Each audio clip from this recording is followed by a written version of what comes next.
नमस्कार। आज हम बात करेंगे कैपिटल बजटिंग के अंदर प्रॉफिटेबिलिटी इंडेक्स मेथड की। इस मेथड में हम इसका मीनिंग देखेंगे, कैलकुलेशन कैसे होती है, क्राइटेरिया कौन सा है, सिलेक्शन क्राइटेरिया, मेरिट्स, डीमेरिट्स और एनपीवी, और इस मेथड में क्या डिफरेंस है और ये मेथड कहाँ सूटेबल होता है। ये फिगर बता रहा है कि जो प्रॉफिटेबिलिटी इंडेक्स मेथड है वो मॉडर्न मेथड्स के अंदर आता है और डिस्काउंटेड कैश फ्लो मेथड है। और ये मेथड बताता है कि जब प्रोजेक्ट्स को हमने एवेलुएट करना है तो कौन से प्रोजेक्ट को हमने सिलेक्ट करना है और कौन से प्रोजेक्ट को रिजेक्ट करना है, और उनको सिलेक्ट या रिजेक्ट करते समय टाइम वैल्यू ऑफ मनी को ये कंसिडर करता है। इसके अनुसार जो पैसा आज मिलेगा उसकी वैल्यू ज़्यादा होगी, उसका महत्व ज़्यादा होगा एज कंपेयर टू उस पैसे के जो हमें फ्यूचर में मिलेगा। ये इस मेथड की एक बहुत इंपॉर्टेंट बात यह है कि ये 1 रुपए के हिसाब से रिजल्ट को बताता है। ये बताता है कि 1 रुपया जो आज आप इन्वेस्ट कर रहे हो, लगा रहे हो, वो आपको कितना कमा के देगा। इस मेथड को बेनिफिट कॉस्ट रेशो भी कहते हैं। कॉस्ट मीन जो पैसा आपने उस प्रोजेक्ट में जब आपने प्रोजेक्ट में इन्वेस्टमेंट की तो जो पैसा आपने उस प्रोजेक्ट में लगाया, जो आपका उस प्रोजेक्ट में खर्चा हुआ, वो कॉस्ट है, और उस प्रोजेक्ट ने जो कमा के आपको दिया वो आपके लिए बेनिफिट है। तो बेनिफिट ज्यादा होना चाहिए कॉस्ट से। तो यहां पे एक छोटा सा एग्जांपल है, present value of cash inflow जो है वो ज्यादा है, 50,000 है, और आउटफ्लो जो है वो कम है, 40,000। तो 50,000 डिवाइडेड बाय 40,000 1.25। इट मींस ये रेशो है। जो प्रॉफिटेबिलिटी इंडेक्स है वो एक रेशो है present value of cash inflows का present value of cash outflow से। तो ये जो हमारा आंसर अभी आया है 1.25, ये क्या बता रहा है? ये बता रहा है कि जो 1 रुपया आज आप इन्वेस्ट करोगे इस प्रोजेक्ट में, वो आपको 1 रुपये 25 पैसे कमा के देगा, प्रेजेंट वैल्यू के हिसाब से, वर्तमान मूल्य के हिसाब से, आज के मूल्य के हिसाब से। तो ये प्रोजेक्ट आपके लिए बढ़िया है और इसे आपको सिलेक्ट कर लेना चाहिए। ये मेथड कैश फ्लो के ऊपर बेस्ड होता है, ना कि अकाउंटिंग प्रॉफिट के ऊपर, और ये डिस्काउंट रेट को भी महत्व देता है जो रिस्क को सिग्निफाई करता है। तो इस मेथड में जो स्टेप्स हैं वो 5 स्टेप्स हैं, और ये 5 स्टेप्स में जो पहले 4 स्टेप हैं वो बिल्कुल सेम है एनपीवी मेथड से। NPV method, net present value method, हमने इससे पहले डिस्कस किया है, तो जिसने उसकी वीडियो नहीं देखी है वो पहले वो वीडियो आप देख लें। उससे क्या होगा कि हमारे ये स्टेप्स 4 स्टेप्स आपको ऑलरेडी ही क्लियर हो जाएंगे। बिल्कुल सेम मैंने यहां पे रखा है उनको, वही एग्जाम्पल हम लोग डिस्कस करेंगे। तो यहां पे मैं इन स्टेप्स को बड़ी ब्रीफ में डिस्कस करूंगा। मैं एक बार फिर बोल रहा हूं, ये हमने काफी डिटेल में एनपीवी के वीडियो में डिस्कस किए हैं। तो अगर आपको यहां समझ में नहीं आएंगे तो वहां पे आप काइंडली देख लें इनको। हम लोग यहां पे ज्यादा फोकस करेंगे स्टेप नंबर 5 पे, क्योंकि वो नया स्टेप है। तो पहला स्टेप क्या है? पहला स्टेप ये बोलता है कि हमें सबसे पहले एस्टिमेट करना है फ्यूचर कैश फ्लोज को। कैश फ्लोज 2 तरह के होते हैं, कैश आउटफ्लो जो उस प्रोजेक्ट में आपने पैसा लगाया, और कैश इनफ्लो जो उस प्रोजेक्ट ने आपको कमा के दिया। दूसरे नंबर पर आपको डिस्काउंट रेट की सिलेक्शन करनी होती है। डिस्काउंट रेट क्या है? यह मेथड टाइम वैल्यू के ऊपर बेस्ड है। यह बोलता है कि समय के अनुसार जो पैसा है उसकी वैल्यू कम हो जाती है। कम होने का मतलब डिस्काउंट। तो किस रेट से हमने उसको डिस्काउंट करना है, और जनरली हम इसको कॉस्ट ऑफ कैपिटल लेते हैं।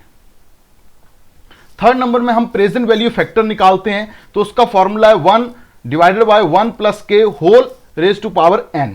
और यहां पे k क्या है? k है डिस्काउंट रेट, n क्या है? नंबर ऑफ ईयर्स हैं।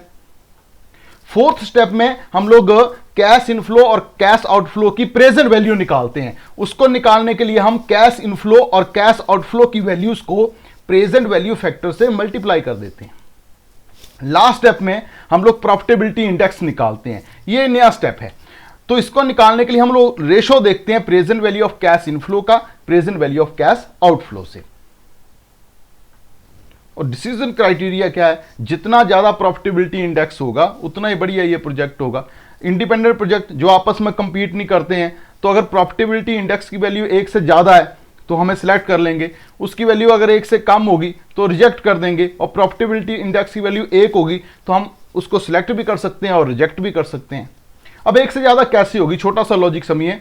इसका मतलब ये एक रेशो है, ऊपर इनफ्लो है, नीचे आउटफ्लो है। अगर इनफ्लो आउटफ्लो से ज्यादा होगा तो वैल्यू 1 से ज्यादा होगी। इनफ्लो ज्यादा आ रहा है, फायदे वाली बात है।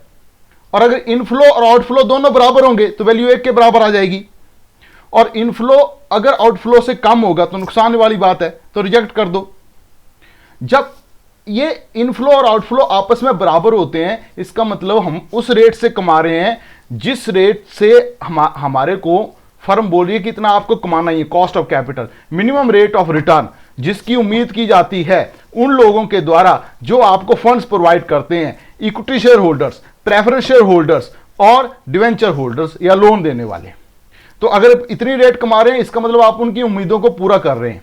तो थर्ड केस में जब ये बराबर हो जाती है तो अगर आपके पास इससे बढ़िया कोई प्रोजेक्ट तो उसको सिलेक्ट करो, अगर और नहीं है तो इसको भी आप सिलेक्ट करेंगे, तो आप अपने स्टेक होल्डर्स की उम्मीदों को पूरा तो कर ही रहे हैं। इसीलिए यहां पे लिखा है कि आप इसको सिलेक्ट भी कर सकते हैं और रिजेक्ट भी कर सकते हैं। म्यूचुअली एक्सक्लूसिव प्रोजेक्ट में आप लोग उस प्रोजेक्ट को सिलेक्ट कर लेते हैं जिसका प्रॉफिटेबिलिटी इंडेक्स हायर होता है, जैसे हमने प्रोजेक्ट ए को सिलेक्ट किया है। अब यहां पे एक एग्जांपल है, एग्जांपल वही है जो एनपीवी में हमने डिस्कस किया था। कैश आउटले, कैश आउटफ्लो 30,000 रुपया लगा हमारा, 4 साल में हमें कमाई आ रही है। इसको हमने फिगर से भी दिखाया है और इसको हमने टेबल में भी दिखा दिया है। कॉस्ट ऑफ कैपिटल 10% है, 0.10 हो गया। प्रेजेंट वैल्यू फैक्टर निकालने के लिए फॉर्मूला है 1 डिवाइडेड बाय 1 प्लस 0.1, 1 रुपया 10 पैसे हो गए। 1 रुपये 10 पैसे के साथ 1 को हम भाग दे देंगे, उसको जितने ईयर होंगे उससे स्क्वायर करते जाएंगे और 1 को उससे भाग देते जाएंगे। ये प्रेजेंट वैल्यू फैक्टर आपको मिल जाएगा। ये बता रहा है कि आज के समय जो पैसा आपने लगाया है 1 रुपये की 1 ही वैल्यू है, 1 रुपये के बराबर ही है। जबकि 1 रुपया जो आपने 1 साल के बाद आपको मिलेगा वो 90 पैसे के बराबर होगा, 2 साल के बाद मिलेगा तो वो 82 पैसे के बराबर होगा। अब जो थर्ड स्टेप है उसमें हम लोग क्या कर रहे हैं, प्रेजेंट वैल्यू फैक्टर भी हमने निकाल लिया, कैश फ्लोज भी हमारे सामने, कैश फ्लोज को प्रेजेंट वैल्यू फैक्टर के साथ मल्टीप्लाई कर दो, प्रेजेंट वैल्यू मिल जाएगी आपको कैश फ्लो की, फ्लोज की, इनफ्लो की भी और आउटफ्लो की भी। फिफ्थ स्टेप जो बड़ा इंपॉर्टेंट है, इसमें हमने क्या किया, जो हमने प्रेजेंट वैल्यूज निकाली थी, 5वां नंबर कॉलम देखें सभी, तो जो 5वां नंबर कॉलम है वो बता रहा है कि पहले, दूसरे, तीसरे और चौथे साल में आपको इनफ्लो आए। इन चारों के इनफ्लो को आपने टोटल कर दिया तो 36,830 रुपए इस प्रोजेक्ट ने आपको इनफ्लो दिया है। ये इनफ्लो की प्रेजेंट वैल्यू है। जबकि खर्चा कितना हुआ है, कॉस्ट कितनी है 30,000, बेनिफिट कितना है 36,830। अब बेनिफिट कॉस्ट रेशो निकाल लेते हैं तो वो आपका आ गया 1.227।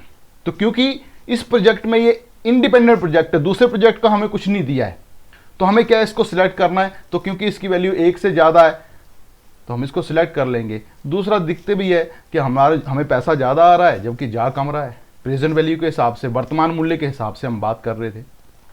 अब मेरिट्स इसकी वही हैं जो एनपीवी की थी। टाइम वैल्यू ऑफ मनी को कंसिडर करता है, 2 प्रोजेक्ट, दोनों में से जो जल्दी पैसा दे रहा होगा उसको ये सिलेक्ट करेगा। इसने प्रोजेक्ट ए को सिलेक्ट किया है। सारे कैश इनफ्लो को कंसिडर करता है। पे बैक मेथड की तरह ये नहीं है कि पे बैक पीरियड कैलकुलेट किया उसके बाद करें तो जो भी कैलकुलेट किया है। डिस्काउंट रेट के ऊपर बेस्ड है, इसलिए रिस्क फैक्टर को ध्यान में रखता है। कैपिटल रेशनिंग होती है, जब कैपिटल की शॉर्टेज होती है तो ये एनपीवी से भी बढ़िया रिजल्ट देता है। रिलेटिव मेजर है, जो एनपीवी हो तो एब्सोल्यूट मेजर है, ये रिलेटिव मेजर है, रेशो में दिखा रहा है। और वेल्थ मैक्सिमाइजेशन के ऑब्जेक्टिव को पूरा करने में मदद करता है। टाइम वैल्यू और रिस्क को देख रहा है। हाँ, प्रॉब्लम वही है जो एनपीवी में थी, लेंथ को इग्नोर कर रहा है। 2 प्रोजेक्ट सेम पीआई दे रहे हैं हमें, तो जिसमें कम समय में मिल रहा है उसको हमें सेलेक्ट करना चाहिए, पर ये साइलेंट हो जाएगा उस समय। हाँ, डिफिकल्ट है थोड़ा सा, ट्रेडिशनल मेथड आसान होते हैं। कई बार क्या होता है म्यूचुअली एक्सक्लूसिव प्रोजेक्ट में ये ठीक रिजल्ट नहीं देता, क्योंकि तब हम रिलाई करते हैं एनपीवी के ऊपर और ये कॉस्ट ऑफ कैपिटल के ऊपर बेस्ड है। तो डिस्काउंट रेट को कैलकुलेट करना एक्सपेक्टेशन के ऊपर बेस्ड है, जो एक टफ काम है। तो अब एक क्वेश्चन आ गया, मैं बार-बार बोल रहा हूं कि एनपीवी की तरह ही है, तो इन दोनों में डिफरेंस क्या है। तो जब इंडिपेंडेंट प्रोजेक्ट होते हैं तब तो ये बिल्कुल सेम रिजल्ट देते हैं, पर जब म्यूचुअली एक्सक्लूसिव प्रोजेक्ट होते हैं तो इनमें कुछ कन्फ्लिक्ट हो जाता है। तो समझते हैं क्या कन्फ्लिक्ट हो जाता है और क्या ये पूरी कहानी है, इसको हम एग्जाम्पल के द्वारा समझेंगे। जब इंडिपेंडेंट प्रोजेक्ट है तो बोल रहा है केस 1 है, 1,20,000 कमा के दिया, 1 लाख रुपए का खर्चा हुआ, 1.2। एनपीवी बोल रहा है कि कमाई हो गई 20,000 की, तो एनपीवी बोल रहा है पॉजिटिव है, पीआई बोल रहा है 1 से ज्यादा है, दोनों एक ही बात बोल रहे हैं, तो प्रोजेक्ट को सिलेक्ट कर लो। दूसरे प्रोजेक्ट में 90,000 कमा के दे रहा है, 1 लाख रुपए का खर्चा हो रहा है, एनपीवी बोल रहा है माइनस में, ये बोल रहा है 1 से कम है, पीआई बोल रहा है 1 से कम है, दोनों बोल रहे हैं सेम रिजल्ट, रिजेक्ट कर लो। अब देखो 1 लाख रुपए कमाई, 1 लाख रुपए खर्चा, दोनों का रिजल्ट सेम आ रहा है, कि वे सिलेक्ट भी कर सकते हैं, रिजेक्ट भी कर सकते हैं, दोनों में सहमति है, कोई कन्फ्लिक्ट नहीं है। पर हम म्यूचुअली एक्सक्लूसिव में देखते हैं। पहला केस देखिए म्यूचुअली एक्सक्लूसिव में, जब पहला प्रोजेक्ट जो है उसमें आपका लगा 5,000 रुपया, उसने कमाया 10,000 रुपया, एनपीवी हो गई 5,000। दूसरे ने आपका खर्चा हुआ 2,000, जबकि कमा के दिया 5,000, उसमें एनपीवी हुई 3,000। जबकि पीआई जब निकाली तो पहले के आई 2 और दूसरे आई 2.5। तो अब हमने किस प्रोजेक्ट को सिलेक्ट करना, क्योंकि एनपीवी बोल रहा है ए बढ़िया है और पीआई बोल रहा है बी बढ़िया है।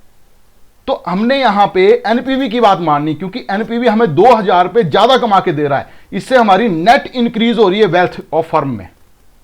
तो जब दोनों में कंफ्लिक्ट होगा तो किसकी बात माननी है, हमने एनपीवी की बात माननी है। पर यह पोजीशन जो है यहां पे फर्म में कैपिटल रेशनिंग की सिचुएशन नहीं होनी चाहिए, शॉर्टेज ऑफ फंड्स नहीं होनी चाहिए। अगर शॉर्टेज ऑफ फंड्स होगी तब तो हम एक एक रुपए को ध्यान से देख के इन्वेस्ट करेंगे, क्योंकि पैसे की कमी है। तो पीए बोल रहा है, प्रॉफिटेबिलिटी इंडेक्स बोल रहा है कि ए में लगाएंगे तो 1 रुपया 2 रुपये कमाएगा, हाँ बी में लगाएंगे तो 1 रुपया 2 रुपये 50 पैसे कमा के देगा, तो बेटर है बी में लगाओ। अब दूसरी जो सिचुएशन है उसमें एनपीवी बोल रहा है कि पहला प्रोजेक्ट भी 3,000 कमा के दे रहा है, दूसरा भी 3,000 कमा के दे रहा है। अब जब दोनों बराबर दे रहे हैं तो एनपीवी साइलेंट हो गया, अब बेजुबान हो गया, अब नहीं आंसर दे पा रहा आपको किसको सिलेक्ट करना है। तब हमें पीआई के पास जाना पड़ेगा। पीआई बोल रहा है सेकंड को सिलेक्ट करो भाई, वो 1 रुपया लगाओगे तो उस पर आपको 2 रुपये 50 पैसे देगा। तो हम लोग यहां पे समझ गए कि ये प्रेफर होता है जब एनपीवी सेम होती है और कैपिटल रेशनिंग की पोजीशन होती है। तो दोनों को हमने यहां पे देखा है, ये डिफरेंस को बताता है, देखो बिल्कुल सेम है, वो डिफरेंस को दिखा रहा है और रेशियो को दिखा रहा है। ये एब्सोल्यूट टर्म है, ये रिलेटिव टर्म है, ये छोटे छोटे डिफरेंस है। आप कह सकते हैं प्रॉफिटेबिलिटी इंडेक्स जो है एनपीवी से बना है, इसकी मॉडिफिकेशन है ये इनफ्लो 1 रुपया लगा के कितना आएगा आपको, और ये टोटल इनफ्लो को दिखाता है। तो सुटेबिलिटी क्या है, देखिए म्यूचुअली एक्सक्लूसिव प्रोजेक्ट होगा और साथ में सेम एनपीवी आ रहा होगा, तो फिर एनपीवी मेथड आपको कुछ नहीं बता पाएगा। उस समय हमें किस मेथड पर रिलाई करना है, हमें रिलाई करना है प्रॉफिटेबिलिटी इंडेक्स मेथड पे। तो हमने अब ये कंप्लीट कर लिया है। ये मेथड बहुत इंटरेस्टिंग मेथड था। अब हमारे लिए एक मेथड बचा है, that is internal rate of return method, उसकी हम बात करेंगे। तो आज के लिए इतना ही सफिशिएंट है, हमने काफ़ी डिटेल में इस मेथड की बात की। आई होप कि आप लोगों को इसको समझ में आया होगा। Thank you.